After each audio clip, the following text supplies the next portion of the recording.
दिवंगत अजित पवार यांच्या निवासस्थानी उपमुख्यमंत्री सुनेत्रा पवार यांच्यासह अजित पवारांचे बंधू श्रीनिवास पवार, भगिनी तसंच आमदार रोहित पवार, पार्थ पवार आणि जय पवार हे उपस्थित होते।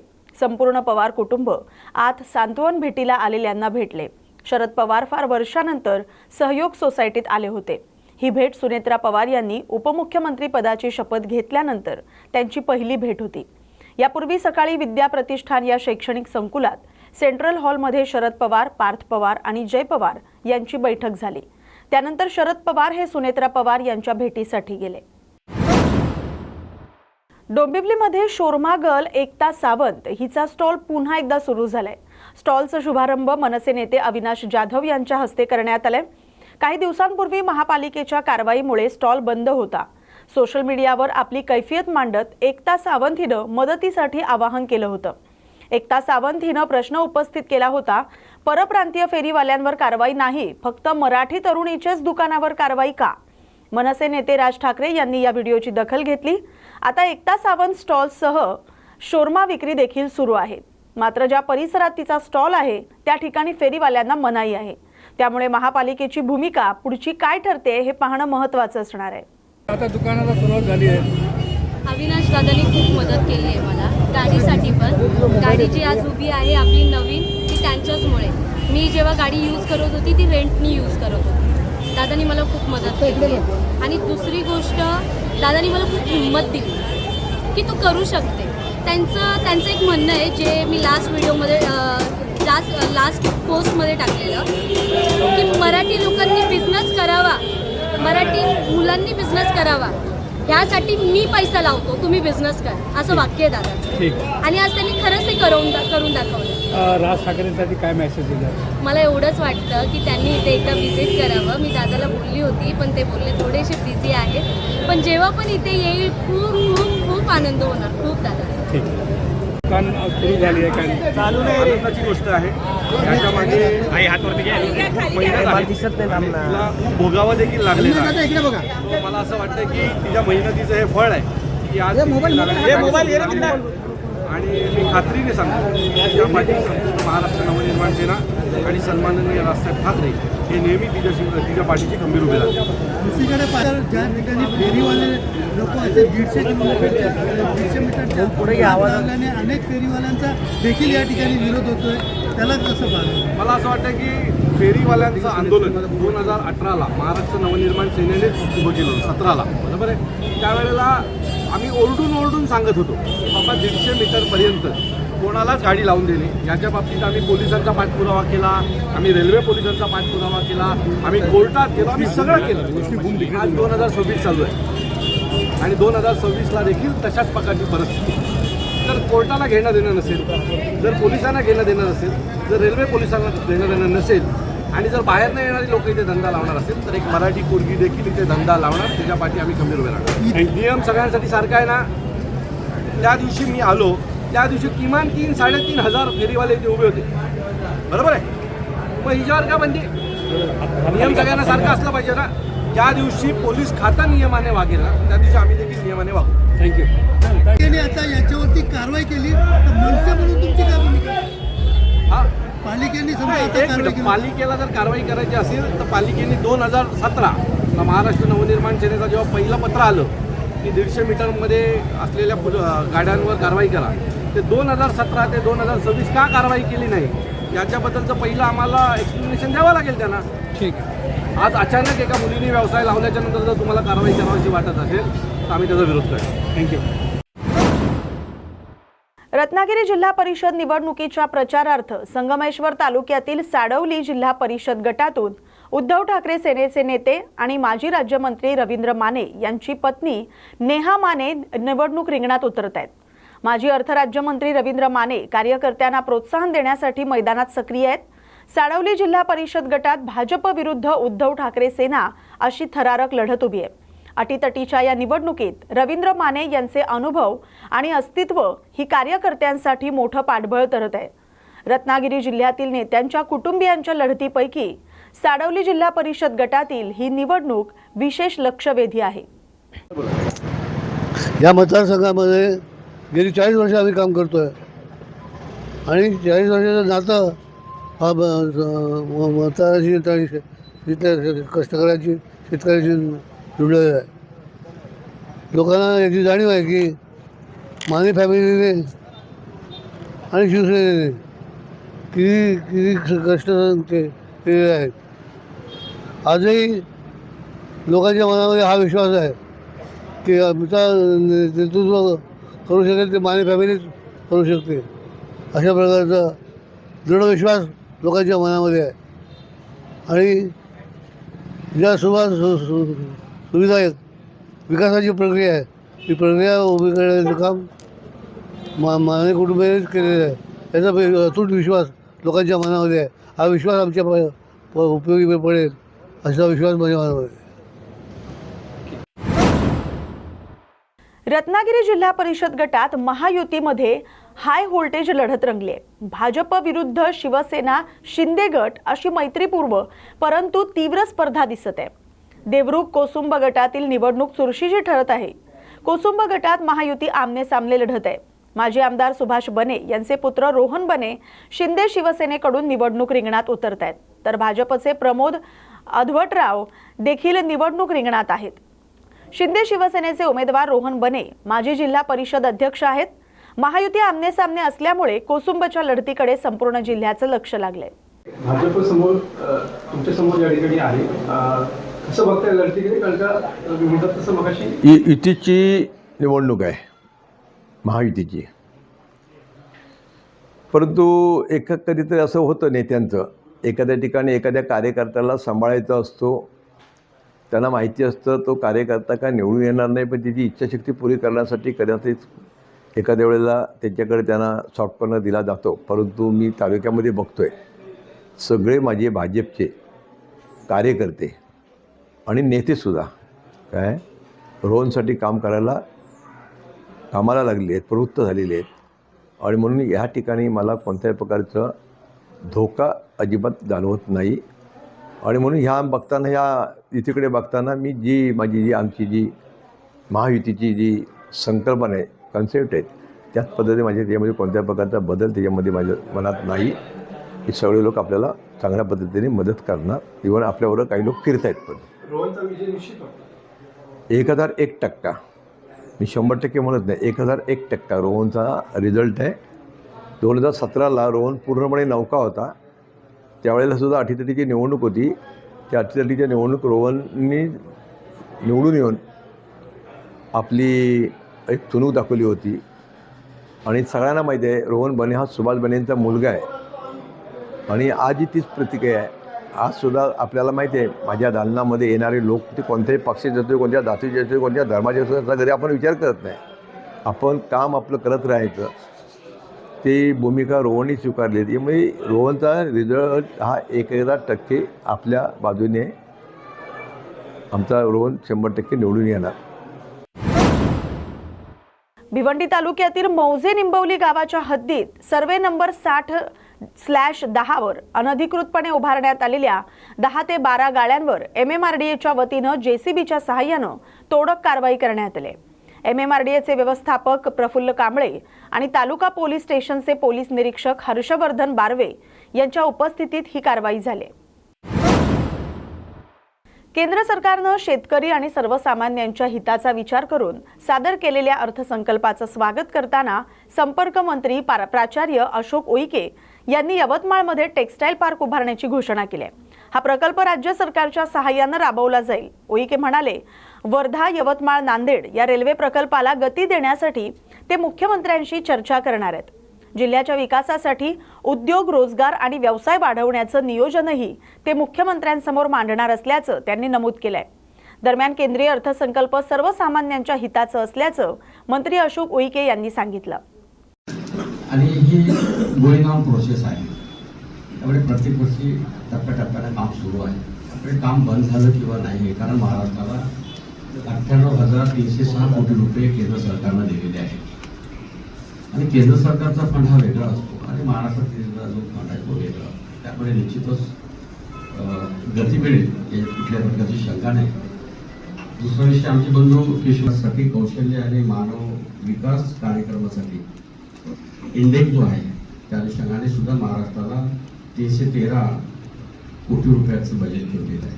22ची नोंद घेण्यात आलेली आहे आणि निश्चितच आपल्या माध्यमातून आपल्या सहकार्याच्या माध्यमातून हा जो अर्थसंकल्प जो आहे देशाच्या हिताचा, महाराष्ट्राच्या हिताचा, आपल्या जिल्ह्याचा हिताचा जो आहे तो निश्चितच आपल्या लोकप्रिय. बुलढाणा जिल्ह्यातील खामगाव नगर परिषदेनं मालमत्ता करात 100 ते 1000% वाढ आणि पाणीपट्टीत 50% वाढ केली आहे. वकील संघ आणि सजग नागरिकांनी हे पूर्णपणे बेकायदेशीर असल्याचा दावा करत प्रशासनावर तोफ डागले. ही करवाढ मागे न घेतल्यास उच्च न्यायालयात जनहित याचिका दाखल करण्याचा इशारा कायदेशीर नोटिशीद्वारे देण्यात आलाय. मालमत्ता कराचं मूल्यांकन केवळ सरकारी अधिकाऱ्यांनी करणं बंधनकारक असताना हे काम स्थापत्य कन्सल्टंट या खासगी एजन्सीला देणं नियमबाह्य असल्याचं सांगितलं गेलंय. आज खामगाव वकील संघातर्फे मुख्य अधिकारी नगर परिषद खामगाव यांना वाढीव कर वाढ जी झालेली आहे, जी फार जास्त प्रमाणात झालेली आहे, ती कमी करण्यात यावी व आहे तशीच ठेवण्यासाठी एक निवेदन देण्यात आलेलं आहे.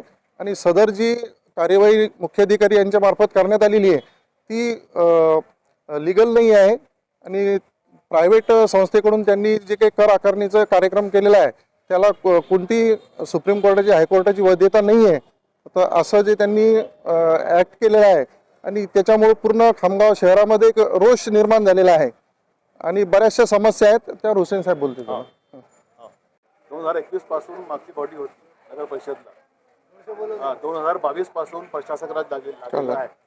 2022 ते 6/1/2026 पर्यंत नगर परिषद खामगावला प्रशासकची नेमणूक सरकारने केली होती. या नेमणुकीदरम्यान कोणतेही रिझोल्युशन ठराव घेण्यात आले नसल्याची आम्हाला माहिती झाली. 6/1/2026ला मॅडमने नगराध्यक्षाने पदभार स्वीकारलं, बाकी लोकांनी पदभार स्वीकारला आणि 8/1/2026 रोजी मुख्य अधिकाऱ्यांनी यांनी नोटीस काढली. नोटीस काढून त्याने करवाढीबद्दल लोकांसाठी नोटीस काढली. ही जी नोटीस काढली या नोटीसमध्ये कोणताही ठराव प्रशासकाने किंवा मुख्य अधिकाऱ्यांनी घेतलं नाही असं आम्हाला माहिती पडली. बिना ठरावचे नोटीस काढणे it is illegal and unconstitutional as per the provisions of law. So that notice which have been issued by the chief officer is totally illegal and thereafter त्यानंतर त्याने लोकांना नोटिसा काढल्या, अवचे सवाकार लावल्या. कोणाला म्हणजे मी स्वतः सांगतो की कोणाला 900 पटाने टॅक्स आलेला आहे, 900%, कोणाला 1000%, कोणाला म्हणजे माझ्या टॅक्स 2000 आहे तुम्हाला 20,000चा टॅक्स आला. हे कोणत्या आधार टॅक्स तुम्ही लावला, काय तुमचे रूल्स काय आहे, काय तुमचं मूल्यांकन काय, याबद्दल काहीही लोकांना माहिती नाही. असं माहीत पडलं की भाई त्याने कोणतीही एक एजन्सी होती अमरावतीची, त्यांना हे मोजमापचे काम दिले होते. कायद्याचे असे तरतूद आहे की कोणतेही प्रायव्हेट एजन्सीला असे मूल्यांकनचे काम, असेसमेंटचे काम देता येत नाही. जर दिला तर तो अवैध ठरेल. तर आमचं असं म्हणणं आहे की त्या एजन्सीला त्याने काम दिलं तर ते कोणत्या काळात दिलं, त्याच्यावर ठराव होता का नगर परिषदचा? नाही होता, कारण बॉडीज नव्हती. 25 मध्ये त्याने ठराव त्यांना हँडओव्हर केला, तर बॉडीज नव्हती त्यावेळेस. Without resolution of the general body त्यांनी हे मूल्यांकन अलॉट केला दुसऱ्या कंपनीला. ते कायदेशीर देता येत नाही. त्याने असेसमेंट केला, रिव्हॅल्युएशन केला, काही ठिकाणी गेलेच नाही, ते मनाने भरले रकाने. आमच्या असं म्हणणं आहे की 7 दिवसाच्या आत शासनाने असं करावा की हे जो करवाढी जी प्रस्तावित आहे ते मागे घ्यावी. जे प्रॉपर्टी टॅक्स लावला ते मागे घ्यावा. पाणीची वॉटर टॅक्स जे 1200-1800 केले, आपोआप केले, कोणाला माहीत नाही. मी सांगतो जनतेला माहित आहे का कोणाला? 1200-1800 केले. हे त्यांना आता म्हणजे खुद मुख्तारी नाही. आपण भारतमध्ये जगतो, भारतमध्ये कॉन्स्टिट्यूशन आहे. हो, आणि 7 दिवसाच्या आत त्याने करवाढी जे आहे याचा प्रस्ताव जे आहे परत घेतला नाही. पाणीकर जे तसं ठेवा असं म्हणणं आहे. आणि जो असेसमेंट केला लोकांच्या घरांच्या ते परत घ्यावा, ते विड्रॉल करावा आणि आहे तशी परिस्थिती करायची. रकमेची म्हणजे मला ज्या 1200 टॅक्स ते कायम ठेवावा. आणि तुम्हाला जे काही करायचे आहे तर नियमाने करा. यापुढे नियम आहे, सरकार आहे, कशासाठी आहे? नियमाचे पालन करा, रिअसेसमेंट करा, रिव्हॅल्युएशन करा. मग आम्हाला म्हणजे टॅक्स नवीन आकारणीनुसार द्या. आणि जर असं नाही केलं तो 7 दिवसाच्या आम्ही त्यांना 7 वर्किंग डेजचा आम्ही त्यांना वेळ दिलेला आहे. 7 वर्किंग डेजच्या अंदर आतमध्ये त्यांनी कोणते स्टेप न घेतलं तर आम्ही वकील संघाच्या मार्फत पिटिशन दाखल करू हायकोर्टात आणि त्यावेळेस आमच्या जनतेचा सहयोग मिळाला तर जनतेला आम्ही सोबत घेऊ. अमरावतीच्या मेळघाटमध्ये आदिवासी बांधवांच्या हाताला काम नसल्यानं राज्य सरकारतर्फे महाराष्ट्र रोजगार हमी योजनेअंतर्गत कामं दिली जातात. याच रोजगार हमी योजनेच्या माध्यमातून आदिवासी बांधवांचा उदरनिर्वाह चालतो. मात्र मेळघाटातील रोजगार हमी योजनेचे कंत्राटी कर्मचारी संपावर गेले आहेत आणि याचा थेट फटका आदिवासी बांधवांच्या कामावर पडलाय. यासाठी युवक काँग्रेसचे जिल्हाध्यक्ष राहुल येवले यांच्या नेतृत्वात अमरावती जिल्हाधिकारी कार्यालयावर आंदोलन करण्यात आलं. राज्य सरकारनं रोजगार हमी योजनेच्या कंत्राटी कर्मचाऱ्यांच्या संपावर तोडगा काढावा आणि पुन्हा पूर्ववत रोजगार हमी योजनेचं काम सुरू करावं अशी मागणी यावेळी करण्यात आली. स्त्री रुग्णालय जे आहे ते स्त्री रुग्णालय गोरगरीब लेखीबाईंच्यासाठी अत्यंत आधाराचं एक केंद्र असतं. मात्र अलीकडच्या काळामध्ये डफरींचा जो गैरकारभार चाललेला आहे, अत्यंत हलगर्जीपणा त्यांच्यामध्ये आलेला आहे, त्याचा बळी खारतळेगाव येथील एक पल्लवी गुडदे नावाची जी एक विवाहिता होती, तिनं आपला जीव गमावला. आणि या सगळ्या प्रकरणामध्ये जिल्हा प्रशासन जे आहे ते डॉक्टरांना वाचवण्याचा प्रयत्न करत आहे. मात्र काँग्रेस या सगळ्या प्रकरणाच्या पाठीशी आहे आणि त्या पल्लवीला न्याय मिळाला पाहिजे यासाठी आज या युवक काँग्रेससोबत आम्ही निवेदन दिलेलं आहे. तर पल्लवी गुडदेच्या मृत्यूप्रकरणी न्यायालयीन चौकशीची आम्ही या ठिकाणी मागणी करतो आहोत आणि जोपर्यंत त्या पल्लवीला न्याय मिळत नाही तोपर्यंत काँग्रेस पक्ष आणि काँग्रेस पक्षाच्या विविध ज्या काही विभाग आहेत ते पल्लवीच्या न्यायासाठी येणाऱ्या काळातील प्रत्येक गोरगरिबांच्या महिलेच्या संरक्षणासाठी आम्ही काँग्रेस रस्त्यावर उतरल्याशिवाय राहणार. पूर्ण जिल्ह्यातील युवक इथे मनरेगाचे मेळघाटमधील 27 तारखेपासून कामं पूर्णपणे बंद झालेले आहे. आमच्या आदिवासी मजुरांचं फक्त त्याच्या मनरेगाच्या कामावरच उदरनिर्वाह चालतो. त्यामुळं त्वरित कामं सुरू करण्यासंदर्भात युवक काँग्रेसची आमची मागणी आहे. जर तात्काळ सरकारने याबद्दल दखल घेऊन काम सुरू नाही केले तर आम्ही युवक काँग्रेसच्या माध्यमातून मेळघाटमध्ये आणि संपूर्ण जिल्ह्यामध्ये मोठ्या प्रमाणात आंदोलन उभारू. किती दिवसापासून 27 तारखेपासून पूर्ण राज्य पातळीवर मनरेगाचे जेवढेही कर्मचारी आहेत ते सगळे संपावर आहेत. त्याच्यामुळं पूर्णपणे 27 तारखेपासून मेळघाटमधील आदिवासी मजुरांचे काम बंद आहेत, ते तात्काळ सुरू करण्यात यावे या संदर्भात आमचं आज निवेदन आहे युवक काँग्रेसच्या माध्यमातून. नाशिकमधील त्र्यंबकेश्वरची आधार तीर्थ संस्था राज्यभरातील आत्महत्याग्रस्त शेतकऱ्यांच्या मुलांना सहयोग देते. या संस्थेच्या माध्यमातून मुलं सुनेत्रा पवार यांच्या सांत्वन भेटीला आली होती आणि त्यांनी पवार कुटुंबियांची सांत्वनपर भेट घेतली. मुलांनी अगोदर अजितदादांच्या अंत्यविधी झालेल्या विद्यापीठाच्या मैदानावर जाऊन अजितदादांचं अंत्यदर्शनही घेतलं होतं. शेवगाव शहराच्या पाणीपुरवठा योजनेत जाणीवपूर्वक अडथळे निर्माण करणाऱ्या ठेकेदाराला नगर परिषदेच्या सर्वसाधारण सभेत वाचवण्याचे प्रयत्न काही लोकप्रतिनिधींनी केल्याचा गंभीर आरोप शिवसेना नेते अरुण मुंढे यांनी केलाय. या प्रयत्नांमागे आर्थिक तडजोडी झाल्याचे स्पष्ट पुरावे आपल्याकडे उपलब्ध असून गरज पडल्यास ते सादर करण्यास तयार असल्याचा दावा मुंढे यांनी केलाय. शेवगाव येथील त्यांच्या कार्यालयात आयोजित पत्रकार परिषदेत बोलताना मोनिका राजळे यांचं नाव न घेता संबंधित लोकप्रतिनिधींवर त्यांनी थेट आरोप केले. या संदर्भातील कॉल रेकॉर्डिंग आपल्याकडे असल्याचंही त्यांनी सांगितलं. नमस्कार. 2 दिवसापूर्वी शेवगाव नगरपालिकेची मासिक सभाचं आयोजन केलं होतं आणि ते मासिक सभा पार पडली.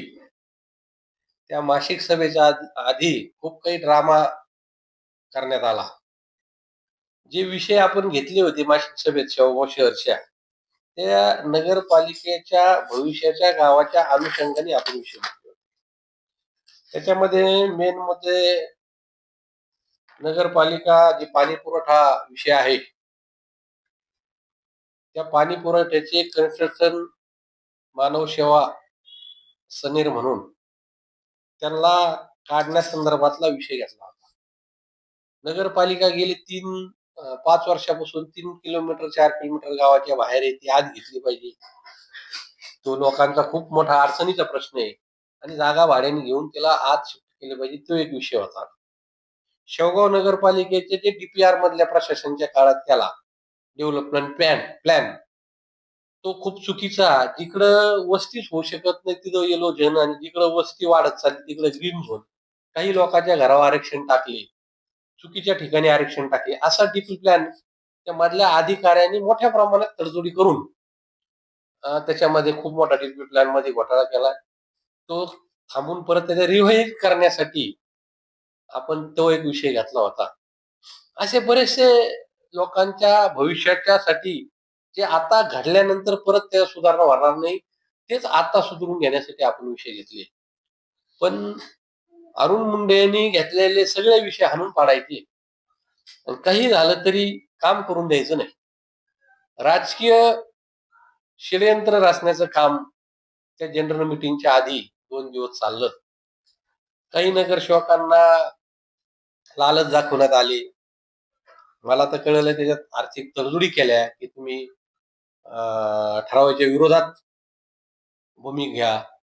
आणि सगळ्यात मोठा विषय, लोकप्रतिनिधींनी नगरसेवकांना फोन करून सांगितलं, त्या मतदारसंघाच्या लोकप्रतिनिधी, की तुम्ही विषय मंजूर होऊन देऊ नका, मला मदत करा.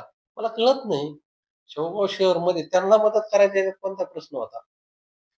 लोकप्रतिनिधींनी डायरेक्ट नगरसेवकाला फोन करणं, त्याची रेकॉर्डिंग माझ्याकडे, मी बोलतोय असं नाही, त्या नगरसेवकांना बोललेल्या 2-3 नगरसेवकांना फोन झालेले रेकॉर्डिंग आहे माझ्याकडे. तर हे जे प्रकार चाललाय, ह्या गावाच्या विकासाला खळा घालण्याचा जो प्रकार आहे, त्याच्यात सगळ्यात मोठी त्यांना कोणती अडचण होती का, सनेर जो कन्स्ट्रक्शन आहे त्याला आपण काढून राहिलो. का काढून राहिलो आपण त्याला? तर त्याच्यामध्ये मेन मुद्दा, आपण ते पाणी योजना चुकीची आहे, रोज पाणी येणार नाही, याच्यासाठी आपण माननीय कलेक्टर साहेबाकडे एक मीटिंग लावली होती. ती मीटिंग जी मीटिंग कलेक्टरांकडे झाली, ती मीटिंग 17/9/2025 ला झाली. आणि त्या मीटिंग नंतर एक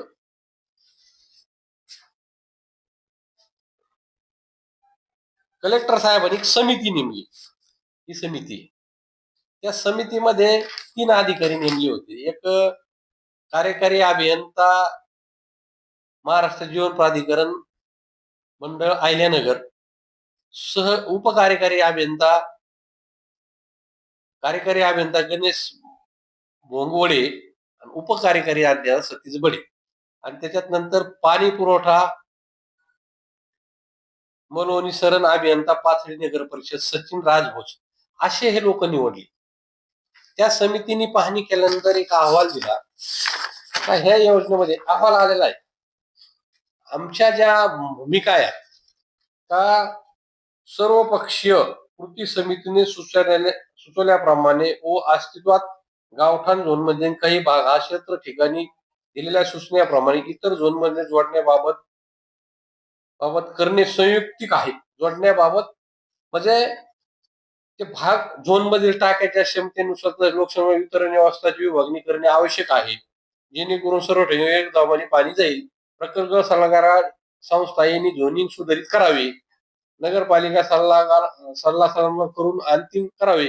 झोनिंग करताना टाक्याची क्षमता, संबंधित टाक्याद्वारे पाणी पुरवठा, लोकसंख्येचा विचार करून आवश्यक बदल करावे. तसेच सर्व पक्ष कृती समितीवर चर्चा दरम्यान उपस्थित मुद्द्यानुसार क्षेत्रीय ठिकाणी पाहणी करण्यात येईल. म्हणजे त्यांनी पाईपलाईनच्या नव्याने समांतर पाईप टाकणे, पाईपलाईन नव्याने समांतर पाईप टाकणे आवश्यक आहे. समांतर पाईप टाकल्याने सर्व झोन मधील नळ धारकांना पाणी योग्य दाबाने जाणे शक्य होईल. याबाबत प्रकल्प सल्लागार यांनी आवश्यक बदल करावे. प्रकल्प सल्लागार यांनी NP यांना 10 दिवसात आवश्यक बदल करून संकल्पना सादर करावेत, जेणेकरून योजना कार्यान्वित करताना उशीर होणार नाही.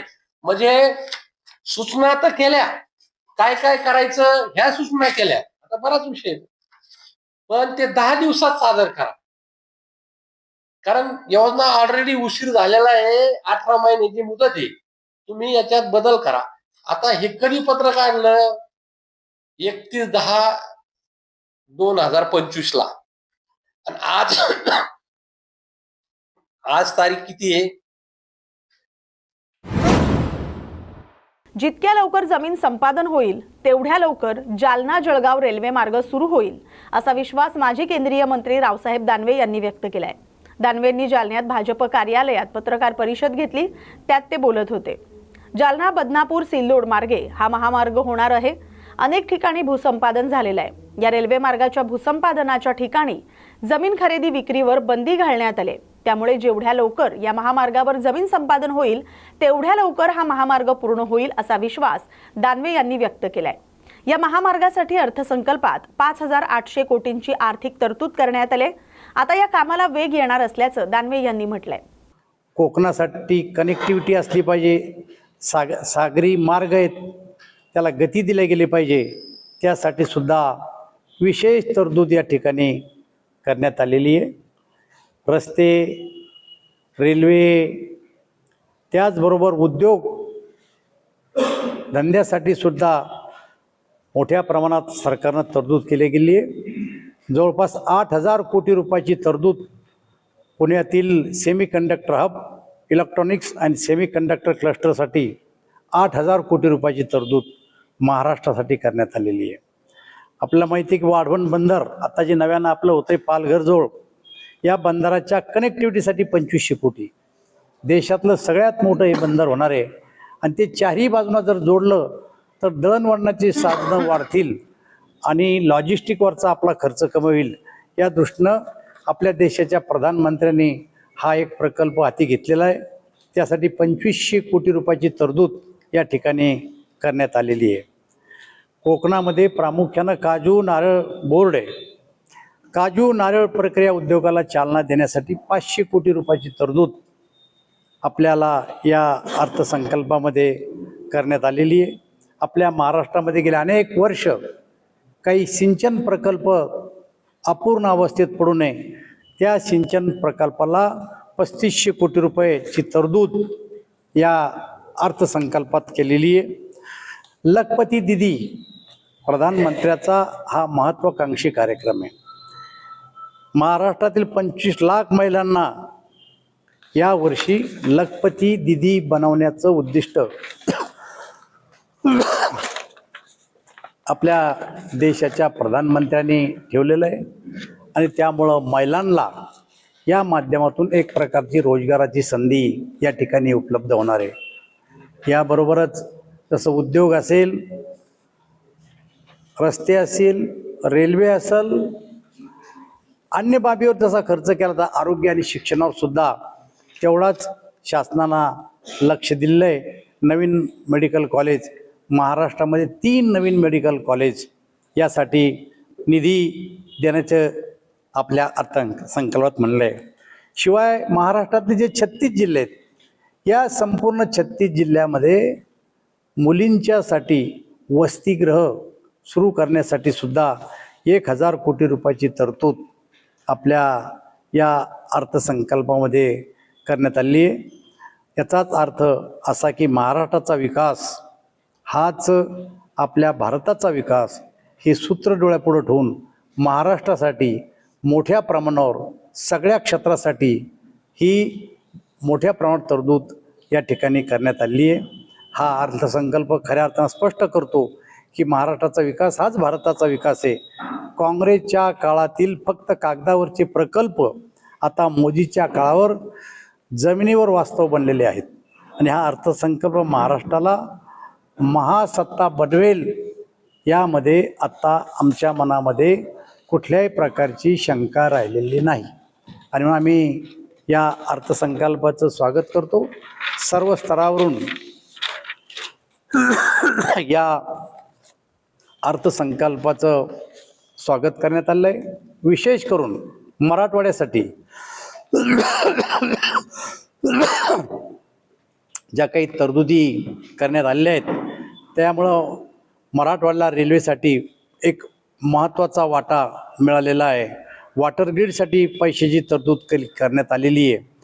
अहमदनगर बीड परळीसाठी 4,957 कोटी रुपये आणि अनेक वर्षापासून अपूर्णच असलेला प्रकल्प पूर्ण करण्याच्या दृष्टीनं टाकलेलं एक पाऊल आहे.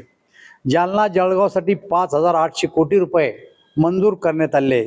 त्यामुळे मराठवाडा, उत्तर महाराष्ट्र, ऑरिक सिटी नवीन इंडस्ट्रीयल टाउनशिप यासाठी विशेष निधी उपलब्ध करून मराठवाड्यात नवीन मॅन्युफॅक्चर हब बनेल अशा प्रकारचा प्रयत्न या ठिकाणी करण्यात आला आहे. नांदेड वर्धा रेल्वेचा आपला एक प्रकल्प चालू आहे. काँग्रेसच्या काळामध्ये फक्त सँक्शन झाला होता आणि तो अजून पूर्ण झाला नव्हता. मी मंत्री असताना आपण मोठ्या प्रमाणावर तरतूद केली आणि आत्ताच्या अर्थसंकल्पामध्ये पुन्हा 3,445 कोटी रुपयाची तरतूद मोदीच्या नेतृत्वाखाली आमच्या सरकारनं केलेली आहे. कापूस उत्पादक पट्ट्यातील वाहतूक स्वस्त आणि जलद होईल यासाठी मोठ्या प्रमाणावर या रेल्वे मार्गाचा फायदा होणार आहे. छत्रपती संभाजीनगरसाठी 5 वर्षाचा CR प्रोग्राम अंतर्गत 5,000 कोटीची तरतूद छत्रपती संभाजीनगरसाठी करण्यात आली आहे. यामध्ये 5 लाखापेक्षा जास्त लोकसंख्या असलेल्या शहरांना आर्थिक, औद्योगिक आणि पायाभूत सुविधा विकास करण्यासाठी प्रस्तावित निधी देण्यात आलेला आहे. मराठवाडा छत्रपती संभाजीनगर शहराला याचा फायदा होणार आहे. या योजनेअंतर्गत 5 वर्षात 5,000 कोटी रुपयेपर्यंतचा प्रोत्साहन निधी छत्रपती संभाजीनगरला मिळू शकतो. या योजनेद्वारे रोजगार निर्मिती, गुंतवणूक वाढ आणि शहराचा नियोजनबद्ध विकास या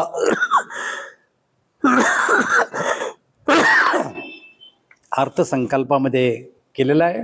महाराष्ट्रासाठी, मराठवाड्यासाठी आणि 5 लाख वस्तीच्या शहरासाठी ज्या काही तरतुदी या अर्थसंकल्पात केलेल्या आहे त्या सर्वसामान्य माणसाला समोर ठेवून शहराचा आणि ग्रामीण भागाचा, कृषीचा आणि औद्योगिक क्षेत्राचा, आरोग्याचा आणि शिक्षणाचा विकास कसा होईल यावर पूर्णपणे लक्ष केंद्रित करून हा अर्थसंकल्प सादर करण्यात आलेला आहे. या बातमीसोबतच महाराष्ट्र बुलेटिनमध्ये वेळ झाली आता इथेच थांबण्याची. अशाच महत्त्वाच्या बातम्यांसाठी पाहत राहा न्यूज मराठी 24/7. नवा भारत, नवा विचार.